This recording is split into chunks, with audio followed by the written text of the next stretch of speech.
Assalamualaikum warahmatullahi wabarakatuh. Halo piano semua, di sini ada beberapa informasi terkait Pi Network yang memang wajib untuk Anda ketahui. Jadi sebelum saya melanjutkan ke informasinya, ya, saya harap Anda berkenan untuk men-share video ini sebanyak-banyaknya ke teman Anda agar mereka semua tahu ya terkait informasi ini. Kita akan langsung saja ke informasi yang pertama. Ini dari moderator Rohman ya. Jadi di sini keterangannya sekedar informasi untuk semua pioner yang sudah melakukan proses KYC tertahan di peninjauan atau pending, silahkan cek secara berkala di menu kyc.py di Pi browser. Keterangan di menu kyc.py di Pi browser jika sudah menunjukkan tampilan seperti di bawah ini, silahkan klik kirim ulang untuk melakukan proses KYC ulang ya. Jadi contohnya seperti Pi KYC, selamat datang kembali, status aplikasi Anda.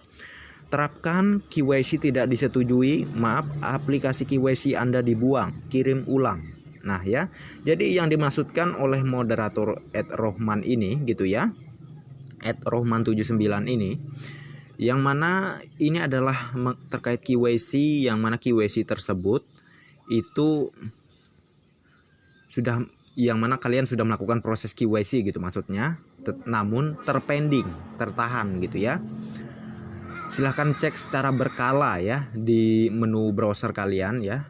Kalau perlu tiap hari aja gitu nggak jadi masalah ya, tergantung kalian mau aja ya, itu terserah kalian. Yang penting selalu cek Pi browser ya. Kalau misalnya ada keterangannya yang tertulis seperti di bawah ini ya, kalian harus melakukan KYC ulang ya. Biasanya itu ada dua hasil ya, hasilnya ada dua. Terkadang bisa aja di situ keterangannya lulus atau kalian disuruh kirim ulang ya. Biasanya di bagian bawah ini kirim ulang atau maaf, aplikasi KYC Anda dibuang ya. Kalian bisa melakukan pelaporan ya ke halaman dukungan yang ada di aplikasi Pi Network ya. Kalau kalian merasa akun kalian itu real dan bukan akun cloning ya, kalian patut melakukan tersebut ya. Namun kalau misal di situ keterangannya masih terpending gitu ya, dan tidak ada keterangan apa-apa, misalnya hanya masih dalam proses saja gitu ya, tapi ya terpending lah, belum 100% lulus lah ya, yang gak jadi masalah. Kalian survei aja terus ya secara berkala ya, tiap hari misalnya ke Pi browser, ke menu KYC, siapa tahu aja sudah ada pemberitahuan gitu. Kalau sudah ada pemberitahuan, misalnya kalau kalian beruntung ya, di situ biasanya kalian lulus atau kalian disuruh untuk melakukan KYC ulang ya. Jadi seperti itu. Kita lanjutkan ke informasi selanjutnya. Ini tweet ya dari migrasi dompet mengikuti antrian dan diproses oleh core team. Bersabarlah, mereka harus memantau migrasi untuk menghindari migrasi saldo yang salah. Tagar Pi Network. Oke, mohon maaf kalau ada suara ribut ya, karena tempat saya lagi mau hujan nih ya, makanya anginnya kenceng nih sampai ribut-ribut suaranya. Nah, jadi poin pentingnya di sini yaitu bagi yang belum migrasi ya sabar saja ya. Itu tentu masih diproses oleh core team, karena core team nggak menghindari ya kesalahan saat memigrasikan saldo ya. Siapa tahu aja malah ke migrasi ke akunnya atau ke dompet walletnya akun cloningan, akun palsu ya kan, nggak mau core team. Makanya core team hati-hati banget ya. Jadi bagi koin Anda yang belum dimigrasikan ya bersabar saja ya. Tetapi untuk persiapannya agar koin Anda dimigrasikan, Anda harus cek poin nomor 7 di aplikasi Pi Network Anda. Dan yang pertama poin nomor 3 ya, poin nomor 3 setelah dikonfirmasi udah terkait ya alamat walletnya di situ, baru Anda ke poin nomor 7. Poin nomor 7 itu untuk mengonfirmasinya. Jadi kalau semuanya sudah dipersiapkan dan sudah selesai ya, dan belum juga dimigrasikan ya sabar. Itu masih dalam proses oleh pihak core team ya, dan pasti koin Anda akan dimigrasikan cepat atau lambat, pasti dimigrasikan gitu ya.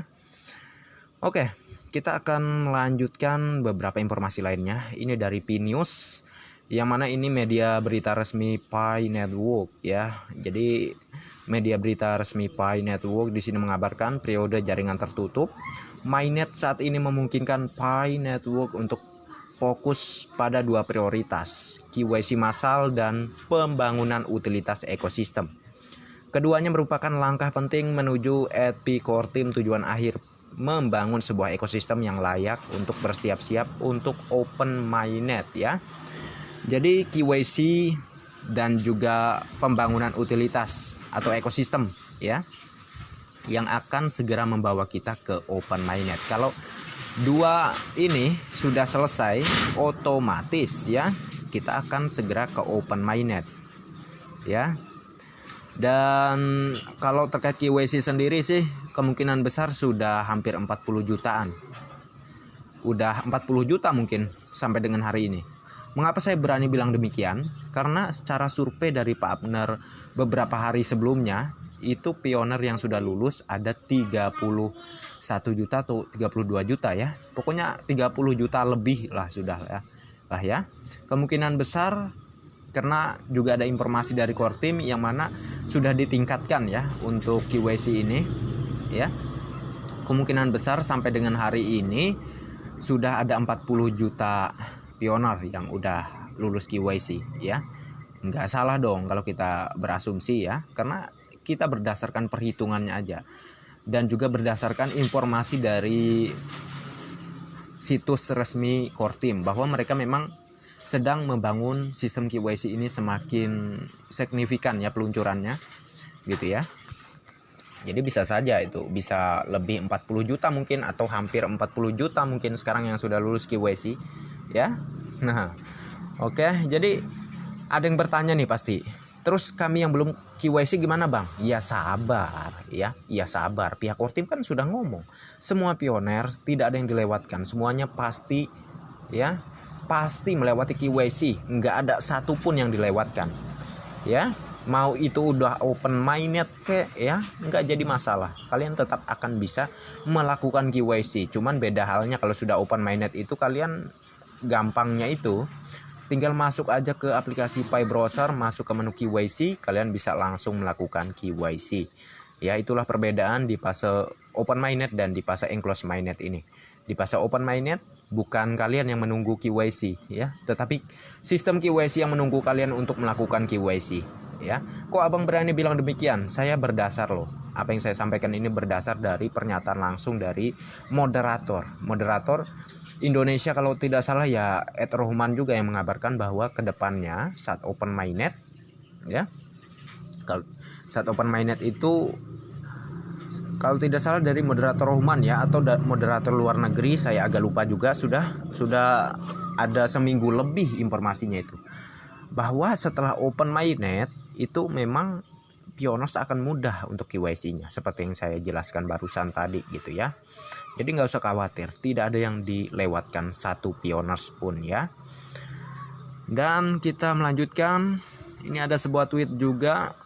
Pembukaan open mainnet akan menjadi momen bersejarah yang luar biasa bagi tim Pi-Core dan semua pioner serta orang-orang yang mereka cintai. Tetapi open mainnet harus disertai dengan nilai yang cukup tinggi seperti 1 Pi sama dengan 314.159 US dollar atau lebih tinggi agar dapat berkelanjutan secara global di masa depan ya. Ya, ini memang sesuai dengan program Pi ya untuk berkelanjutan di masa depan tentunya. Dan nilai 1 Pi sama dengan 314.159 ini sangatlah realistis ya. Karena negara maju pun mengatakan ini nilai yang realistis ya. Jadi Anda yang masih berada di negara berkembang jangan sok-sokan nganggap ini enggak realistis. Anda sekarang berdiri di mana ya? Negara maju udah nggak bisa dianggap remeh SDM-nya ya. Bahkan negara maju seperti halnya China, pemerintahan mereka mendukung dengan keberadaannya Pi Network keberadaan Pi Network di negara mereka gitu ya. Pemerintahan mereka mendukung ya, dan sangat setuju, 1 pi sama dengan 314.159 US dollar. Nah, Anda sekarang titelnya apa ya? Dan kedudukan Anda apa sehingga Anda mengatakan nilai ini enggak realistis ya? Nilai ini sangat realistis berdasarkan dari dari programnya dan juga tujuan dari Pi Network itu sendiri ya. Dan jangan Anda anggap ya menjadi kaya itu gampang, nggak ada yang gampang di dunia ini ya.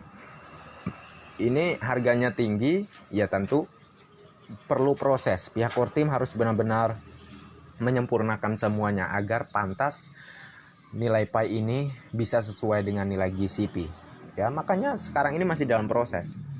Jadi bagi yang sabar ya, ikuti saja ya apa yang pihak core team putuskan, ikuti saja. Tentunya karena kita ini hanya penumpang. Ya, kita ini hanya penumpang.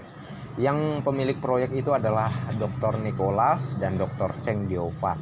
Ya, kita ikutin saja apa yang mereka tentukan, apa yang mereka pilih untuk kedepannya, di tanggal atau di bulan berapa open mainnet-nya itu urusan mereka. Ya. Dan untuk nilainya tinggi itu memang benar-benar sedang disempurnakan oleh core team agar pantas nilai Picoin ini di harga yang tinggi ke depannya. Dan tidak ada lagi kekurangan-kekurangan dari sistem ya, yang ke depannya nanti bisa mengakibatkan gampang di hacker gitulah ya, diretas gitu. Ini memang sangat diperhatikan oleh pihak core team. Makanya sangat berproses untuk proyek besar ini. Ya nggak sembarangan. Kalau asal-asalan open mainnet aja ya yang ada bisa saja koin saya, koin Anda semua itu dibobol atau dicuri oleh para hacker gitu ya. Nah, ini yang nggak mau pihak core team kedepannya terjadi kepada pioner gitu. Jadi yang pihak core team lakukan untuk kebaikan para pioner dunia juga ya. Dan seperti yang saya sampaikan tadi, nggak ada kaya itu gampang ya, nggak ada. Mau coba Anda pikir Anda kerja sebulan dapat nggak 100 juta? Enggak kan? Ini harga satu Picoin 314.159 US dollar. Kedepannya Anda berharap segera open mainnet. Pikirannya udah, wah saya pengen jadi sultan ini segala macam. Kagak ada, ngimpi Anda. Ya, nggak ada yang gampang. Harus mengerti sebuah proses ya. Harus mengerti sebuah proses dan ikuti saja alurnya.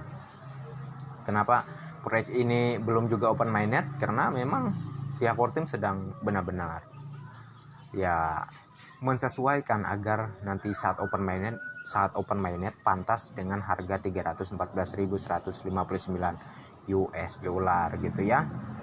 Dan secara informasinya di China sendiri juga ada kabarnya bahwa pihak core team memang setuju saja untuk nilai Picoin dengan satu Picoinnya itu sesuai dengan nilai GCP yang disepakati gitu ya.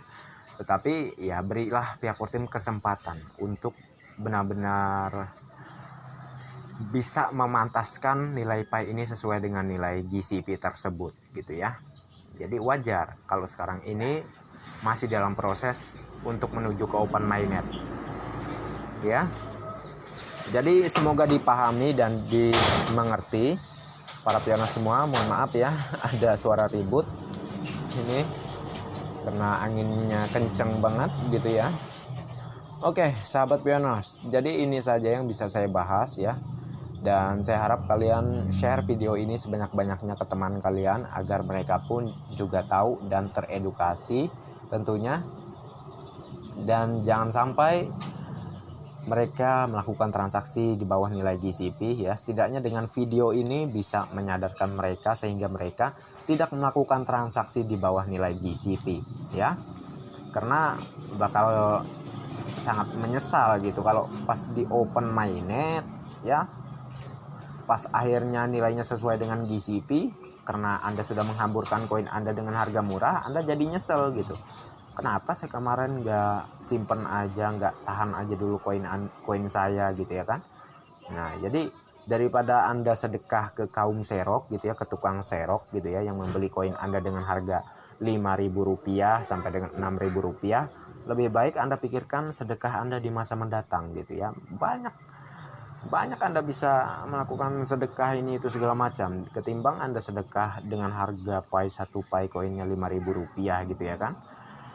Ya, makanya saya harap Anda itu jangan berpikir untuk masa ini aja, pikirkan di masa yang akan datang gitu ya. Karena kita hidup bukan hari ini, kita hidup itu untuk masa depan, persiapan kita di masa yang akan datang gitu ya. Oke, mungkin ini saja ya, dan mohon maaf kalau ada salah kata, dan saya harap kalian mau share video ini sebanyak-banyaknya ke teman-teman kalian agar mereka semua juga tahu ya. Oke, sekian dan sampai jumpa di video selanjutnya. Sebelum saya akhiri, jangan lupa tekan tombol like dan subscribe-nya, dan jangan lupa juga aktifkan notifikasi loncengnya agar setiap saya mengupload video terbaru ke depannya, tentunya Anda yang akan lebih awal menerima notifikasinya. Oke, next time. Assalamualaikum warahmatullahi wabarakatuh. Bye bye.